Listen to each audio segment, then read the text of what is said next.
પ્રસિદ્ધ યાત્રાધામ ડાકોર ખાતે શ્રી રામનવમીના પાવન અવસરે ભવ્ય ઉજવણી કરવામાં આવી। ગુમતી ઘાટ ખાતે માખણિયા આરા પર આવેલ અંદાજે 1400 વર્ષ પ્રાચીન મંદિર જે ચિત્રકૂટ ધામ તરીકે પ્રચલિત છે ત્યાં વિશેષ ધાર્મિક કાર્યક્રમો યોજાયા હતા।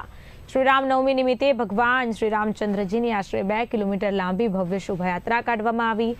શોભાયાત્રા ઠાસરા વિધાનસભાના ધારાસભ્યના કાર્યાલયથી બગી ગાડીમાં પ્રભુ શ્રીરામની પ્રતિમા સાથે પ્રસ્થાન કરી શહેરના મુખ્ય માર્ગો પર ફરી હતી। સમગ્ર શોભાયાત્રા દરમિયાન જય જય શ્રીરામના નારાઓથી આખું શહેર ગુંજી ઉઠ્યું। ધારાસભ્ય દ્વારા ભગવા રંગની જય શ્રીરામની ધજા હાથમાં લઈ ગામ લોકો સાથે રણછોડરાય મંદિર સુધી પહોંચ્યા હતા અને ત્યારબાદ શોભાયાત્રા ચિત્રકૂટ પ્રાચીન રામ મંદિર સુધી પહોંચી હતી, જ્યાં બપોરે બરાબર 12 વાગે ભગવાન શ્રીરામની વિશેષ આરતી ઉતારવામાં આવી હતી અને 56 ભોગ ધરાવવામાં આવ્યો હતો।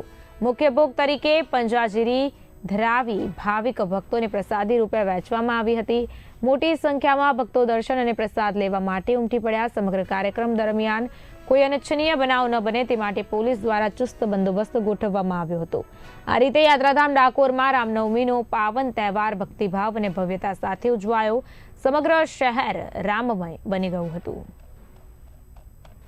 હિતેશદાસજી મહારાજ મારું નામ છે અને આ રામચંદ્રજીનું મંદિર છે અને 1400 વર્ષથી જૂનું મંદિર છે અને વર્ષમાં એક વખત રણછોડજી એમની પધરામણી કરે છે અને આજે રામનવમી હતી એટલે તહેવાર અમારો ઉજવ્યો છે અને અમારે બધું ભોગ ધરાયો છે।